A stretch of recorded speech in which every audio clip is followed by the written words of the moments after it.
Welcome to Business World, Healthcare and Wellbeing. My name is Harbinder Narula. Now, in the world rife of fad diets and trendy workout regimes, it can be overwhelming for a layman to make educated choice between healthier lifestyles. There are, however, those who aim to decode diets and put an end to formulaic fitness. Now, this is exactly where Dr. Siddhant Bhargava, ketogenic diet specialist, celebrity nutritionist, and a co-founder of Food Darzee gains an upper hand. Having completed his MBBS in Mumbai, Siddhant proceeded to co-found Food Darzee, a health and nutrition company that prepares customized meals based on individual dietary requirements coupled with fitness goals. Dr. Siddhant Bhargava is also certified personal and STOT Pilates trainer. His fitness credentials from the Indian Fitness and Aerobics Institute add to an already unique skill set. His first ever stint with fitness came after he was diagnosed with an autoimmune condition at a young age. Back then, Siddhant experienced weight gain as a side effect of his treatment.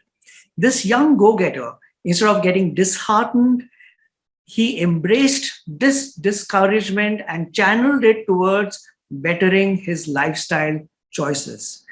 Now, Siddhant offers consultation and his client lists include names like Alia Bhatt, Katrina Kaif, Sara Ali Khan, Sonam Kapoor, Pariniti Chopra, Subrata Roy, Amit Saad, Zaira Wasim, Rohit Roy, the Sonakshi Sinha, the list can just go on and on. I welcome you, Siddhant, and I'm telling you, I'm really jealous of you. Thank you so much, Harbinder, for having me here. I think the introduction is far superior to the actual work that I've been doing. So, no, I'm just kidding. Thank you for this warm welcome. And I'm really excited to be here and have this conversation with you. Right.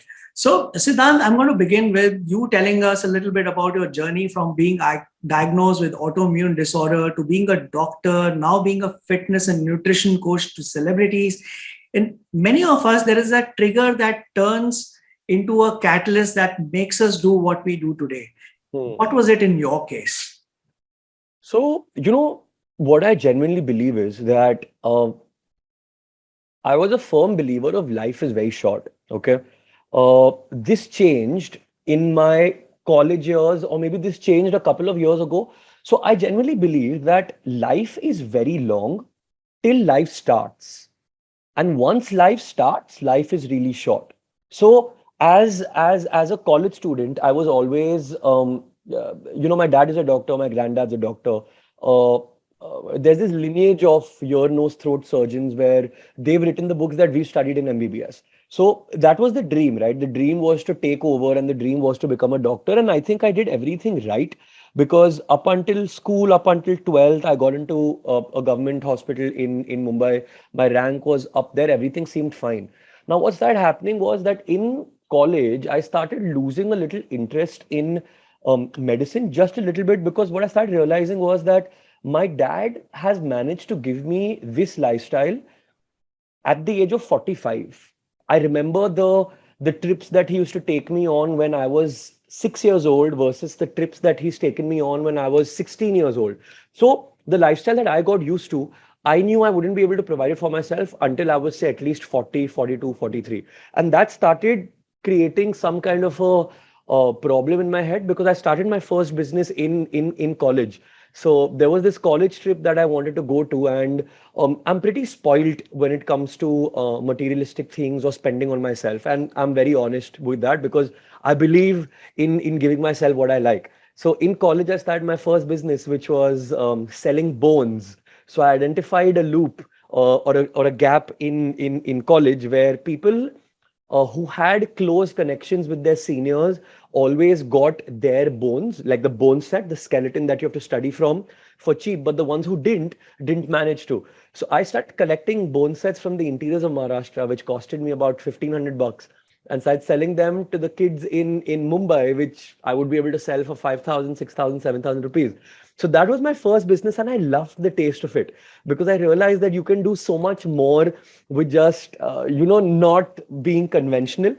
Uh, That was a thought in my head, but then I still didn't have like an outlet because my dad wasn't really happy and my mom was terrified because once she opened the cupboard and she saw the cupboard was filled with bones. So they weren't really too overjoyed with the concept, but I was like, okay, I like the fact that earning money gives me happiness. Now, what happened was somewhere in the final year of my MBBS, I got diagnosed with something known as SLE or lupus. So it's an autoimmune disorder. It's basically the father of all autoimmune disorders where you don't really know what's happening.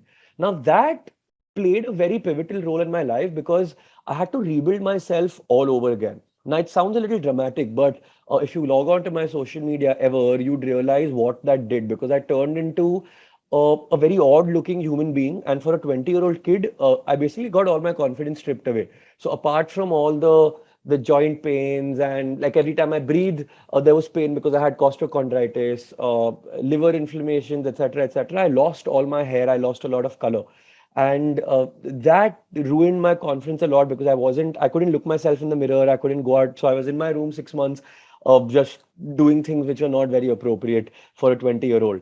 So that was like a low in my life. Now there I had to give up medicine because hua kya that I prevent the autoimmune condition from progressing, you have to lower your own immunity because it's your own immunity which is on overdrive trying to fight your normal body. That made me not go to college because I could contract whatever disease the samne wala person had. And basically, that was the turning point because I was at this party. We thought of a stupid idea of delivering meals to people's houses, but that eventually culminated into what Food Darzee is today. So I believe in being at the right place at the right time. It wasn't like I'm a genius. It's not like I'm super intelligent or like I have a wonderful business acumen. I just believe that I'm always at the right place at the right time, and that's how Food Darzee started. And then that was 5 years ago, 5.5 years ago, and then there's never been any looking back. Awesome. Awesome. That's very inspiring because, very few of us get to live a life that we really feel that we should be doing what we want to do. So, congratulations for building what you have already built. Now, coming back to, your core profession, which is of nutritionist. Now, what I really want to ask you is that there has been the diets have been stereotyped. So, if somebody goes to a dietitian and they get a nutrition consultation and they get a diet chart, etc., then it gets shared with other people, thinking that hey, this is what needs to be done Yes, sir. for losing weight. And traditionally, that's how it has been done. And now there is a thought process which I feel that you believe in is also that every body needs to have a customized way in which a nutrition needs to be managed. So, can you share your thoughts as to why this happens? So essentially, if I have to be very honest with you, it might even work because losing weight or like see most people in India when they take a diet plan it's to lose weight. Like that's the majority. It might actually even work because losing weight is just a function of creating a calorie deficit. And supposing you're 75 kgs, for example, and I'm 100 kgs, and I wanted to lose weight. So the dietitian gave me a very strict diet and gave me 1200 calories. Now, fortunately or unfortunately, the 1200 calories will work for you too. So it's not rocket science. The tough part about losing weight or about following a diet is following the diet, not prescribing a diet, not jotting down pointers. It's actually following a diet. So a nutritionist's job now. Earlier, people didn't have the information. Now even Google can give you a diet to lose weight. So now a nutritionist's job is more about the person, about the relationship, about getting your message across, about getting you to follow the diet rather than just prescribing one to you. And that's what I try to do on my social media as well, where I don't like people with agendas because people with agendas are always trying to sell you something. And I believe they're not selling you something which has too much value. So a person who comes and tells you that you must follow exactly this and this is customized to the T only for you, I don't believe in that because it's going to help another person also. The only thing that needs to be considered is his allergies or his medical conditions, which again, if I have to be very honest with you, two people with no medical conditions can literally be following the same diet. सो बात तो वो रही नहीं जब हम customise nutrition की बात करते हैं. हाँ, 60-year-old female weighing 75 kgs versus a 40-year-old male weighing 120 kgs, yes, they're going to have different diets. Yes, there's going to be a different approach. Yes, there's going to be a different rate of weight loss. These are the parts that need to be customized. But people trying to sell you that this will not work for you because it's not made for you is somewhere in the gray, because it might just. So, yeah, again, it's a place where people are always trying to sell you things, and this is going to continue because everybody needs to make their money. But an honest opinion would be that yes, there is room for customization, but yes, at times people overdwell on the word customization. Got it. So, how did Food Darzee come along? What made you come up with this idea of customized food? Uh, I'll give you a short, funny story first. We were two boys. I think we were 21 years old or 20 years old. We were just sitting at a party. We were quite tipsy, if I have to be honest. And we were really into gymming at that point in time. And we were kids. So both of us come from, and this is one of my co-founders now. His name is Devaj. So both of us come from vegetarian households. And we kept cribbing about the fact that our moms don't allow us to cook non-veg food at home. And we needed the protein, right? So we came up with this genius idea that let's create a delivery service that delivers non-veg food to vegetarian households. Kitna maza aega. And eventually we met two smarter individuals and we decided that this idea is pretty shitty. And then we came up with Food Darzee. So the realization was that there is a gap between a dietitian or a nutritionist prescribing a diet and between a person actually following it. Because if she tells you so and so, you need to go back, get the ingredients, cook for it, make sure that it's according to measurements. Because the biggest the biggest reason why people don't end up losing weight in spite of having a diet is because their quantities don't match what was supposed to be in the diet. So wahan pe we identified the gap and we realized that a lot of people might be interested in it. And that's how we started Food Darzee. So the idea is very simple. You connect your own nutritionist with a client who comes to you, send that diet to the kitchen.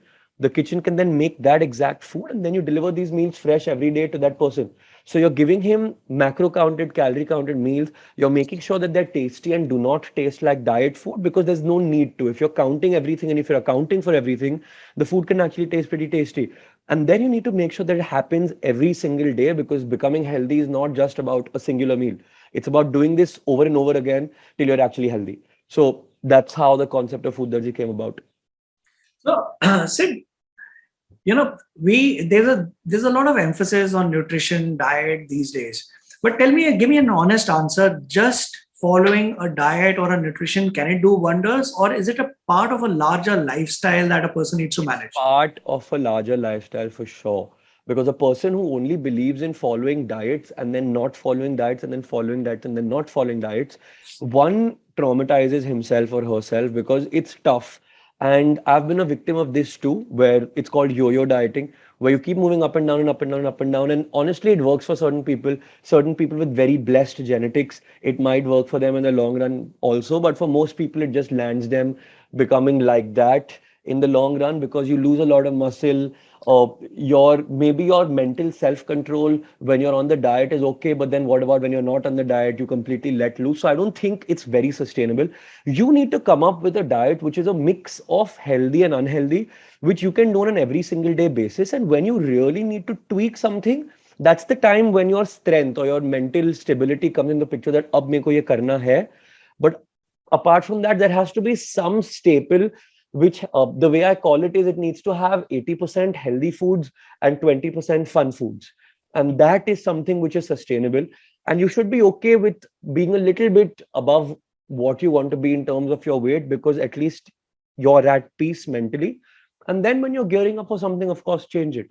And of course, there'll be the other spectrum where people end up being on diets their entire life. These are prime athletes, or these are people who are completely type A personalities and they just want to be at it, and good for them. But the 80-20 rule has always worked for most people. And I myself am trying to get into that habit of doing that 80-20 rule.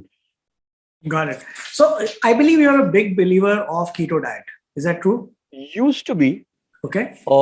That my introduction needs to be edited clearly, but I used to be because that was my first baby, right? Okay. When I started Food Darzee, it was purely a ketogenic diet company. At that time, keto had just come to India. We were the first proponents of it. I found my happy place in promoting the ketogenic diet because I strongly believed in the diet. Now, as I'm older and I have more perspective, I still am a believer of the ketogenic diet, but I clearly understand its pros and its cons both.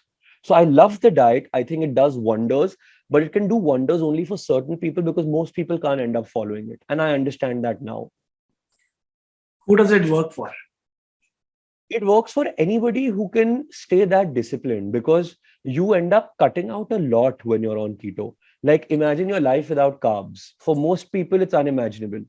Now on keto, yeah, you have replacements. You can make your rotis out of almond flour. You can make rice out of cauliflower, but they're all pseudo carbs, right? So the problem with keto realistically is just the craving for carbs, and that is something we've conditioned ourselves to have over these years, because as children we were fed chocolates when we did something good. As children we were fed chocolates when we wanted something. As children we were fed chocolates if we were crying. So we're conditioned to like carbs, and only a strong-minded person who can control that craving can actually do keto. Another person who can do keto is somebody who really needs it, like kids with epilepsy, for example, are put on ketogenic diets. A lot of pre-diabetics, a lot of diabetics are put on super low carb diets. So उनके लिए ये काम कर जाएगा, but on the whole, most people don't end up following it through. They don't end up seeing it through, and that's a problem. So, there are various diets that are there. There's vegetarian diet, there's keto diet, there's vegan now, and there is Atkins. Uh, as far as diets are concerned, which of these diets works best for largest set of people? I mean, if somebody wants to go online and wants to try a diet for the first time, which one do you think works best for people? I think a low carb diet works best for people because, uh, see, don't get me wrong. I'm not saying that a low carb diet is the only way to diet. In my opinion, even a balanced diet with a decent amount of protein is as good. But for how people's mindsets have been and how people's perspectives are, uh, just mentally, they feel better when they're on a low carb diet. Now, when I say mentally they feel better, yes, at times they do that, get cranky if their carbs are really low, but they're at peace that मैं कुछ diet कर रहा हूँ. That's the peace that a low carb diet gives them. A balanced diet sometimes gives them way too much leeway because a balanced diet basically works on if it fits your macros. So you can eat a little bit of this and a little bit of that and all of that as long as you're hitting your macros. But people tend to sway in these diets. A low carb diet is what I have seen to have worked for majority of people because they just think that yes, I'm on a diet. It's not bad for me. It's not too many carbs. It's a decent amount of protein. I'm getting all my micronutrients in. This is the best diet for me. That's their psyche, and that works for them. So interestingly, I mean, this is something which is unplanned, a thought that came into our mind. Like you said, that people feel good about it, right? And do you think that this mental feeling actually contributes to outcomes, or is it? Oh, definitely. Only a person who wants to diet can diet. A person who needs to diet, a person who's forced to diet cannot diet. Only a person who wants to diet can diet. So, And is intermittent fasting good? yeah, I mean, intermittent fasting is not a diet.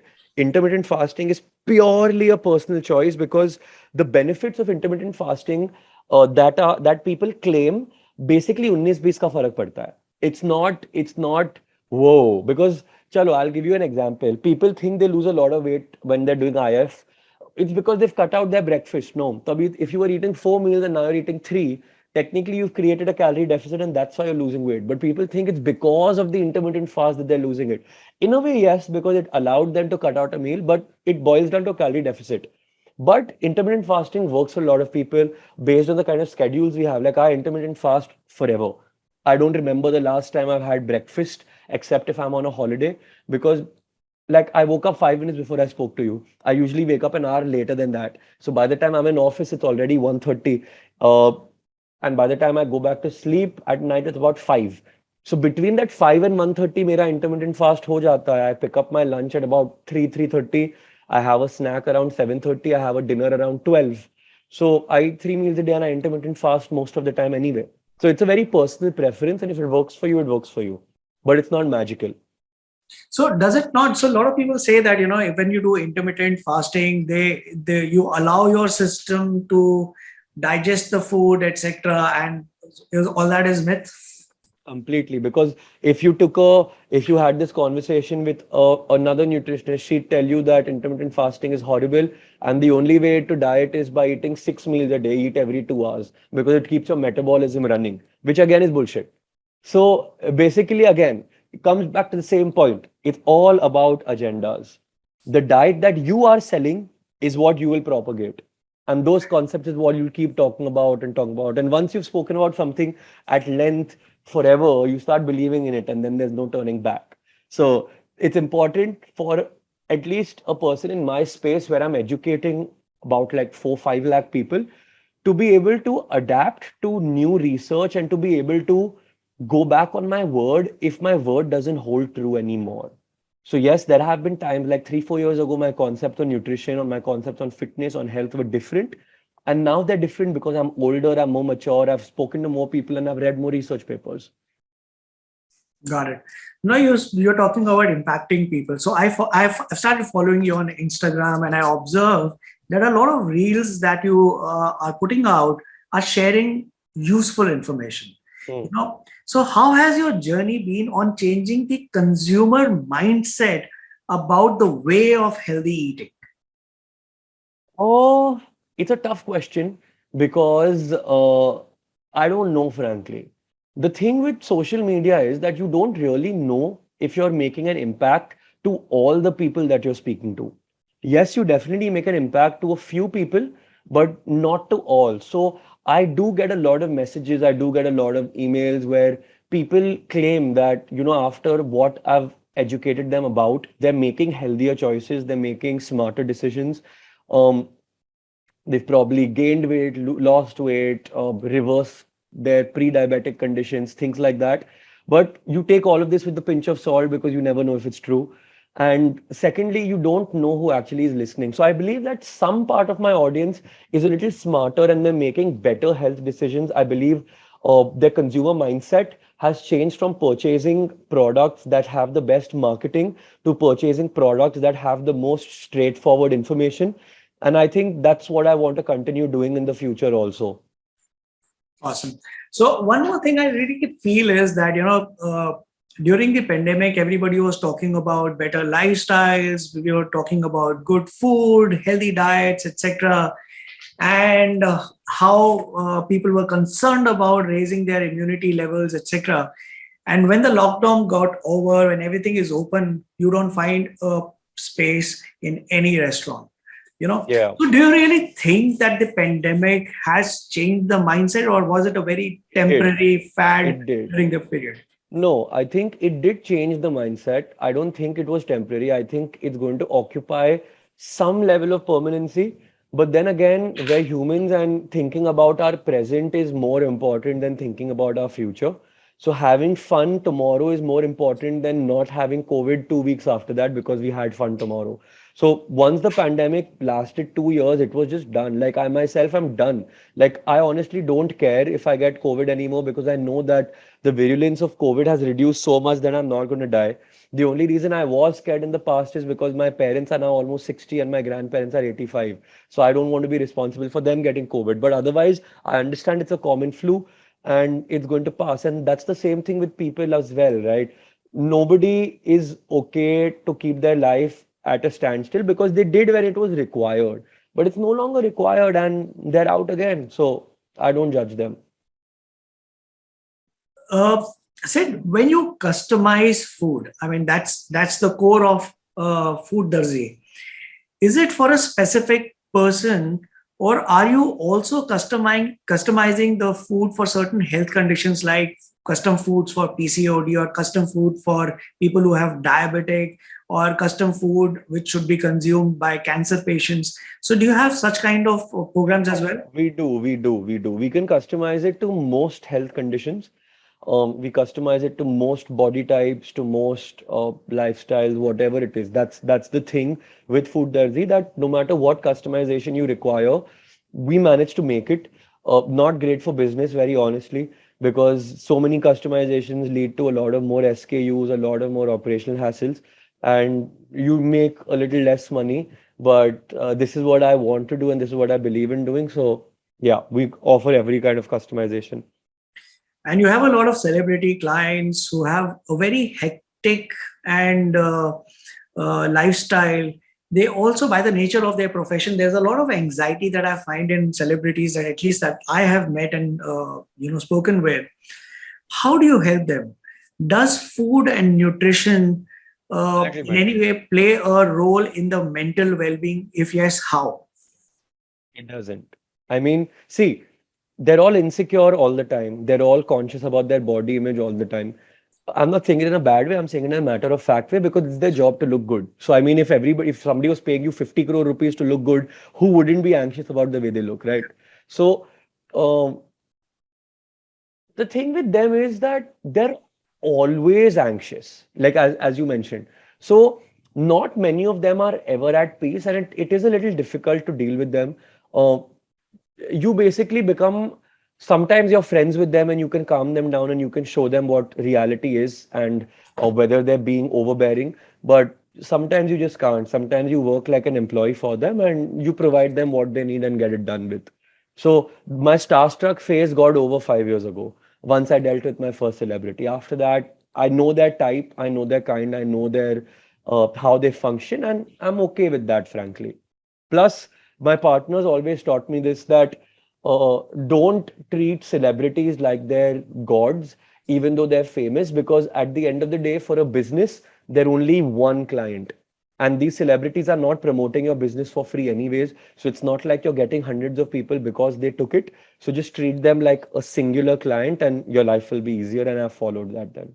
Who do you enjoy working with? A, a person who's not a celebrity versus somebody who has a very visible lifestyle. Both, because see, I'm also an attention seeker by nature. So I mean, I could have given you this answer that, working with non-celebrities is more fun because they're more down to, but the answer is a celebrity who gives you the respect you want. So somebody like Alia Bhatt, for example, I think she's very proper. Like she knows uh, how much to fraternize with people that she works with. She knows how much respect to give. She knows how much attention to give. And that's the person I like working with because it's not like I want to be her best friend either, right? Like she's here, I'm here, at least in a lot of statures. So I don't want to be her best friend. I want to continue working with her. And she wants to do the same. And that's a very good relationship to have. So that's one. On the other hand, Sara Ali Khan, for example, is a closer friend. But she's harder to work with than Alia is. So I'm not going to say more. You are aware that this is going to be live. I realized that. I mean, in the middle, you're such a great conversationalist. I just forgot that this is actually recorded and this is actually going to go live. But then I realized, so then I stopped. So, do you think that there is a need of creating awareness that has given, for excessive workouts in the wake of her early heart attack and fatalities associated with it? Because since you're a fitness expert as well and you're trained into this, what is your take on this? Especially, I mean, because you are an influencer for a lot of young people, millennials and all, and a lot of these people I've seen, they go to the gym and they do excessive workouts. They consume a lot of these supplements uh, for their muscles and bodybuilding, etc. That's the reason I'm asking you this So question. I can tell you that the supplements and the excessive workouts are not the reason for sudden heart attacks or sudden deaths. When we talk about supplements, protein, creatine, multivitamins, all these are very healthy, all these are very normal, and they have no negative impact on how the body works, even something like creatine. The supplements that are bad are not supplements, but they're steroids. And I agree that a lot of kids, a lot of youngsters do just start consuming steroids because their trainer is big and they want to get as big as their trainer. And steroids are available in as simple as a bottle this size with 100 pills inside it, and all you have to do is pop one pill every day. Those can be responsible because, yes, like excessive testosterone can cause your blood to start clotting. It can be responsible for a stroke, a heart attack, cardiovascular illnesses, etc. But when we hear about these one-off cases where somebody was running and suddenly they passed out because they had a heart attack and they died. In fact, my school friend, he was part of my group in school. He lives 5 lanes away. He grew up with me. I grew up with him. He died of a heart attack a couple of years ago while he was running. And it turns out that it's not because of their over exercise. It is a condition that they've had for a long period of time, which gets exasperated at that point in time, and they did not have knowledge about it. So, very common condition. Okay, I'll take my words back. A condition called HOCM, which is hypertrophy cardiomyopathy, is a genetic condition which most people don't know about. But as you start aging, sometimes the walls of your heart become so thick that they cannot hold or pump enough blood. And that causes heart failures also. And nobody knows that it's there, but it happens all of a sudden when you're performing a strenuous activity. So most of these sudden deaths are because of a condition that people did not know about. It's not because of their supplements or their workouts or their diet in most cases.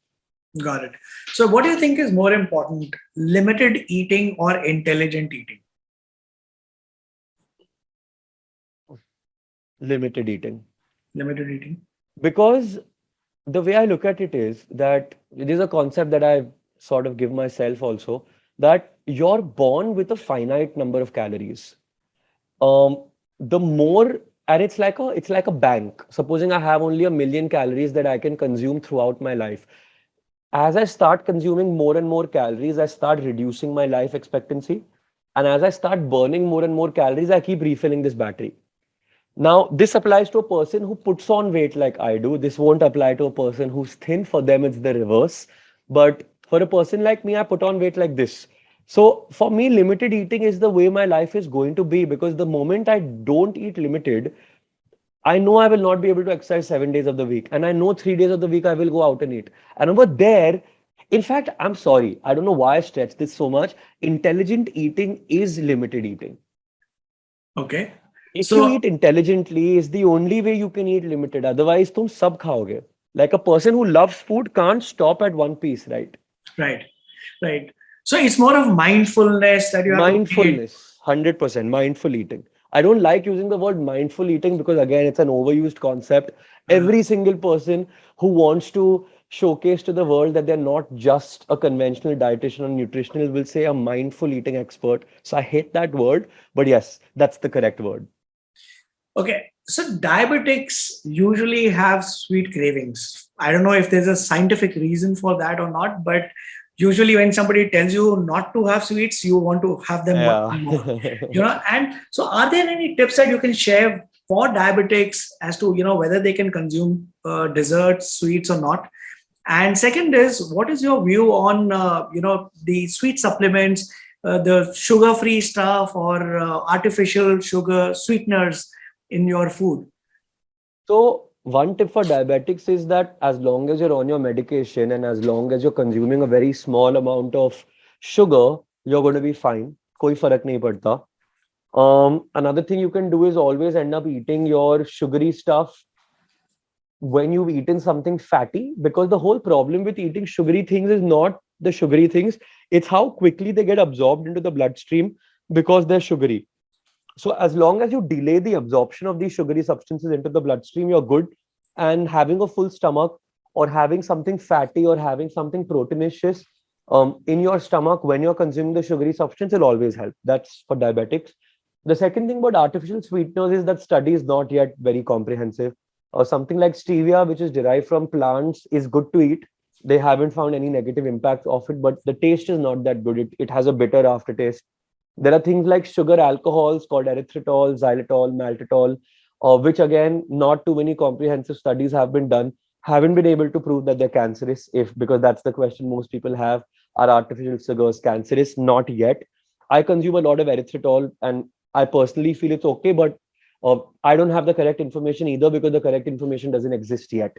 Apart from that, things like saccharin and acesulfame potassium, acesulfame sodium, the ones which are commonly present in your colas, have some kind of effects, like they cause gastric distresses. Some of them have been linked to cancer. But again, far-fetched studies, the quantities that we're consuming them in don't really matter. So I'm a believer that if you're trying to avoid sugar, sugar-frees are like not the brand sugar-free, but things free of sugar, but those artificial stuff are okay to consume. And what is your take on alcohol? I remember in one of the questions you mentioned that I was tipsy at one point in time. So, what is your take on alcohol consumption? Should people who are on diets stop uh, the alcohol completely, or is it, Oh, and also there is this myth among young people. They say that anything which is brown in color has some element of some chemical in fiber. it, so it should Acha, not be okay. consumed. Got it. White Got it. drinks are fine. So what is your Okay, take I'll on it? tell you what that is. So every colored drink has something known as uh, congeners. Now, congeners are basically substances that get so when you're distilling alcohol, uh, usually you distill pure alcohol, but there are congeners that are inherently present in it, things like tannins, things like antioxidants, even they're called congeners. Now, congeners are responsible for the dark color of the alcohol, and they're also responsible for worse hangovers. So, transparent spirits give you proven, give you a colored spirit will give you a worse hangover as compared to a transparent spirit. Always. Whiskey, dark rum, or even wine is always going to give you a worse hangover compared to white rum, gin, vodka, or even tequila. Now, I'll tell you where the thing flips. Most people start their journey of drinking with vodka. Most young kids have had vodka first, and most bad experiences happen when you don't know your own capacity, and most bad experiences happen with vodka because you've had too much. So people have associated bad hangovers with tequila and vodka. Bad hangovers, first of all, are always a function of the amount of alcohol you've had. A hangover is essentially dehydration. The amount of dehydration is based on the amount of alcohol you had. But yes, whiskey will give you a worse hangover for the same amount of alcohol that you had if it was vodka. So yeah, that's my take. But I'm a whiskey person through and through. Like I love the drink, and I don't know what drink you drink. I don't know if you're allowed to talk about it, I'm but I'm I'm a whiskey drinker like you. yeah, like that's the only drink I've ever had. That's the only drink I ever have. I don't like cocktails. I don't like if I don't get whiskey, I won't drink essentially. So Right. So it's either whiskey for me or well-made coffee for me. So I do something called 200 ah, coffees. So, anyways, what kind of health-related habits do you think should be followed for people to ensure better immunity? Since we have now experienced that your immunity matters. so very simple. It's two or three things is what you need to follow. One, you need to eat because people who starve, people who don't drink enough water, people who are dehydrated, people who are undernourished will always have a bad immunity. Part two, don't overeat because people who overeat, if they're obese, they draw attention to other lifestyle conditions, which again reduces their immunity.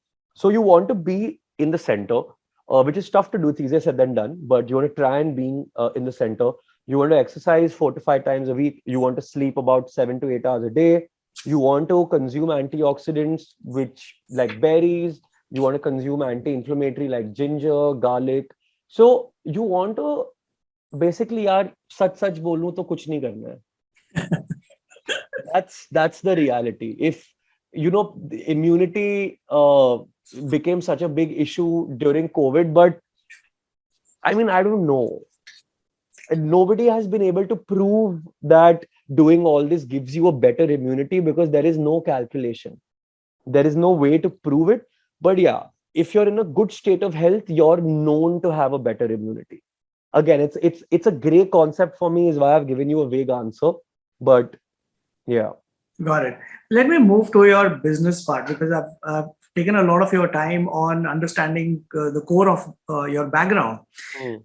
When you were setting up your venture, when you were setting up your business, what were the kind of challenges that you faced? I mean, both in terms of from the business point of view as well as from the personal point of view. Did your family said that आपने MBBS कर लिए, why don't you go into traditional practice and everything versus what you're doing today? So Challenges, see, as a person, I don't really think enough to care about challenges.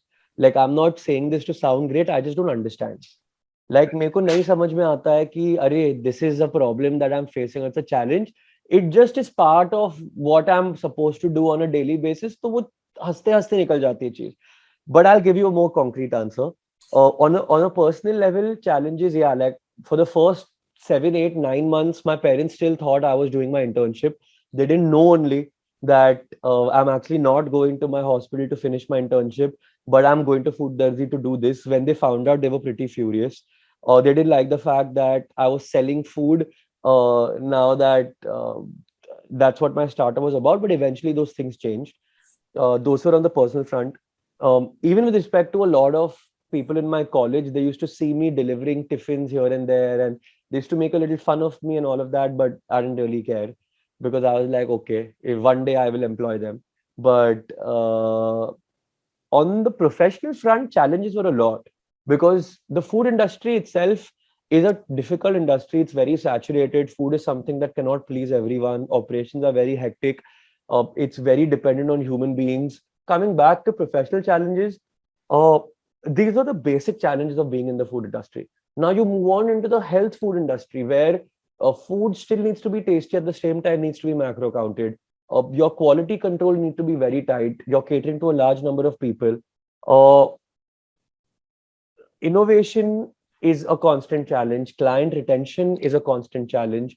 So your challenges are always going to be there, and एक एक करके solve करने की कोशिश करते रहते हैं, but अभी तक अटके हुए हैं, काफी चीजें हैं that need to get better. But yeah, I feel right now the biggest challenge for us, if I have to tell you now versus then it was acquiring customers because people had needed to be comfortable with the concept of Food Darzee.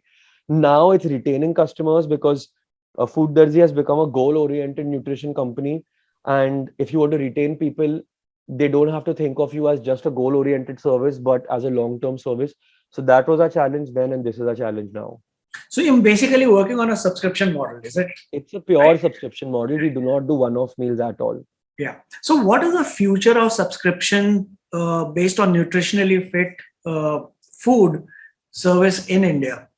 Simple hai. As the number of people or as the number of couples who start working more and more, like as both members of the family start working, eventually they won't have time to cook or they won't want to cook, and we want to take over their kitchens. That's the goal. That say 5 years from today, at least in the urban parts of the country, uh, married couples or unmarried people or anybody who's health conscious or anybody who just wants the convenience of eating from a reputed service, we want to be in that space. So what is the current size of the health and nutrition market in the country? I don't know. Is it large Because enough for you to it's see your it's very large. The reason I say I don't know is because it's growing at such an exponential rate, and especially after COVID, I think the health industry's size has tripled or quadrupled, if I'm not wrong, in the COVID era, because people are paying more attention to health. Basically, क्या हो गया है that health has now come back onto the priority list of people.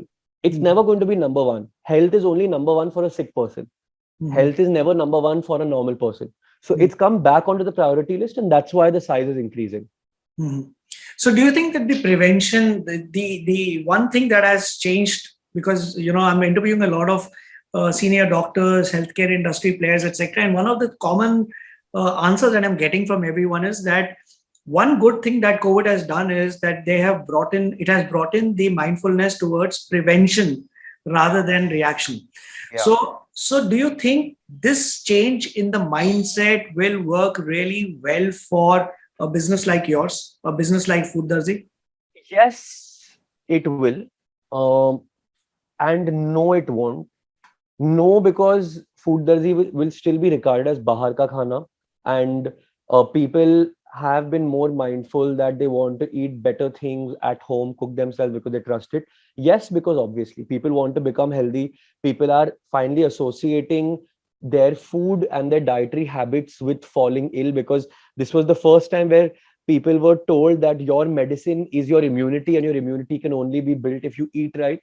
So that correlation has started getting formed in their heads that good health is equal to good food. So yes, it might help, but I think it's still going to take some time, because very realistically, okay, people who can afford my subscription, and people who can afford it for a long period of time are people who can usually afford having to do the whole thing at their own house with their own cook and their own help. And people who are budgeting for my subscription are not going to be budgeting for this for a long period of time. They'll only do it for a short period of time when they want to lose their weight or when they have a goal in their mind. So this is the juncture at which I'm stuck, where uh, should the prices go down or should the prices go up? Because if they go up, you can then cater to the rich and the wealthy and make it completely niche. And if the prices go down, you can probably cater to people who are budgeting for this, but there are pros and cons to both. So how are you differentiating yourself, or how are you differentiating what you do at Food Darzee from anyone else who's into a similar business? Nobody has a full stack service like ours.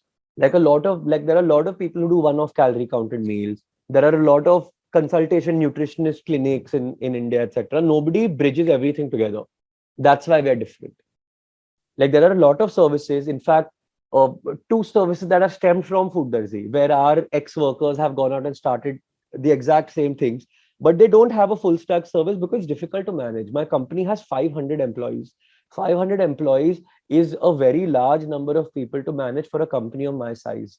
And we didn't want it to be this way, but this is how the industry is. And not everybody's cut out to have so much human resource to manage. So full stack solution only we are doing, the rest are taking parts and parcels of it. So, Sid, you are present in 8 cities right now, right? What is your expansion plan? I mean, would you want to go towards a tier two, tier three premiumness in those markets, or Not would you yet. want to go international? We realize that even in a city like Jaipur, which has a lot of wealthy people but still categorizes as a tier two city yet, it doesn't do as well as it did in any of the cities where it's more metropolitan. So we're not, our expansion plans in India do not, 1 second, I'm really sorry. Yeah, our expansion plans do not include going to other cities in India anymore. We want to penetrate deeper into the markets here because I'm very sure we can triple our revenue straight away if we just focused a lot more on penetrating markets.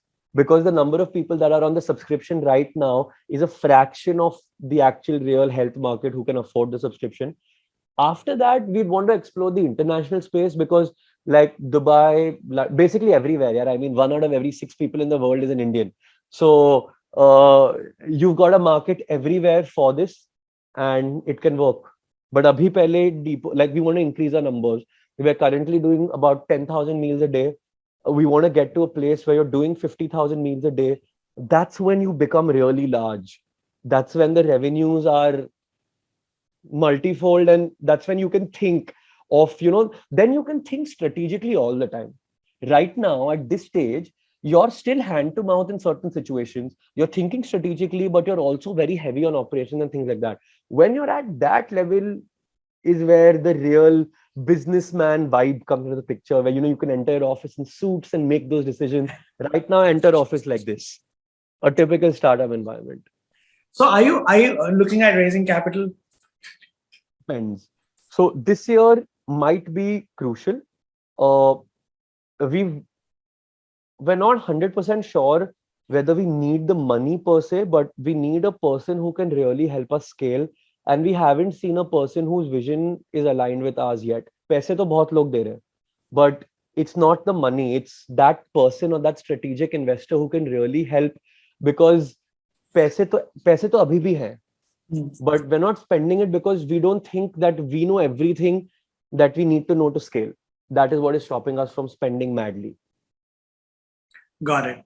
So, Sid, let's come to your personal side. What do you do in your free time, if you have any free time? So, what are your hobbies that you pursue, and what is it that you're really passionate about other than your work? I know you like sleeping late. So I love sleeping in general. I really like sleeping. Like I enjoy the concept of sleeping. Now, activities around sleeping. So I enjoy eating a lot of food and then passing out. I enjoy drinking a lot of alcohol and then passing out. This is just the fun stuff. Uh, I like going out. I like dancing when I'm drunk. Very typical stuff, man. Like I like playing sports once in a while. Uh, I play the drums, I play the guitar, I watch a lot of. Basically, I'm a very normal individual and I love wasting my time. That's the best way to put it. It's such beautiful to see that you do whatever comes to your mind, and that's so Yeah. instantaneous, and that's really beautiful side of you. I And have nothing to hold back now. Like absolutely. I told you, right? Life is too short once it starts. And I genuinely believe life is too short and I will do whatever I want because there are facets to your life. Like one facet is being famous, one facet is having enough money, one facet is genuinely being happy, one facet is having a good partner, one facet is living in the house you want to live. All of these are different facets of life. And I will do everything it takes to take each of them. And I'm sure कुछ ना कुछ छूटेगा, but क्या फर्क पड़ता है? So So you are really popular on Instagram. You have a good following on Instagram, and apart from business, I see that you're sharing a lot of information which is going to be useful for people. Now, and your posts are fun. So they're not the typical drab posts. Does it come naturally to you, or do you have to make a conscious effort to no, like create? you've seen how normally I've spoken to you. It's the same. Like instead of the webcam right here, it's the other camera, and I literally do the same thing. Like Right? I told you, I'm unfiltered and I don't have an agenda. That's what makes me me. Who's your favorite celebrity that you have enjoyed working with? Alia Bhatt, Alia Bhatt? 100%. Awesome. And what is it that you now? This is my last question to you. So I know you're pressed with time. What is it that you recommend to the young people? Because these are the guys who are following you when it comes to helping them managing their lifestyle. What are the few nuggets that you would wish to share with them, especially the young generation? So, first of all, the first nugget would be that keep it simple. That there's no need to overly complicate nutrition because it's not. The second thing is start early because when you're young, your body is capable of enduring a lot more. When you're older, it's not that forgiving. Number three, get your concepts right early on. And when I say get your concepts right, I believe everybody should learn how to eat. I feel that a lot of people don't know this, and it's not very difficult to do it because uh, it's just not like 1 month of spending a little time on my page even will show you how to eat right. So that is important. Four is get into the habit of moving because people get so engrossed in their life that they forget that the only way to really elongate life is to have an active life. So moving, exercising, some kind of physical activity is very important. And number five is पता नहीं यार अब चार ही याद है मेरे को. You know what, Sid? It has been such a pleasure talking to you. It's after a long time I've had an interview which has sounded, I like to have conversations, but this was like a real conversation. And I really thank you for taking out time for us. I'm sure, this will add a lot of value to a lot of people. I appreciate that. Thank you so much, Harbinder, for having me here. It was wonderful. I love talking to people who are good at conversations, who have an opinion and a smiling face. Because even though we were across a screen, it didn't feel that way. It actually felt that I have concentrated at you throughout the interview, and that's a rarity because I have like a small, tiny attention span. But this was fun, and I'm glad we did this. And I hope to see you soon.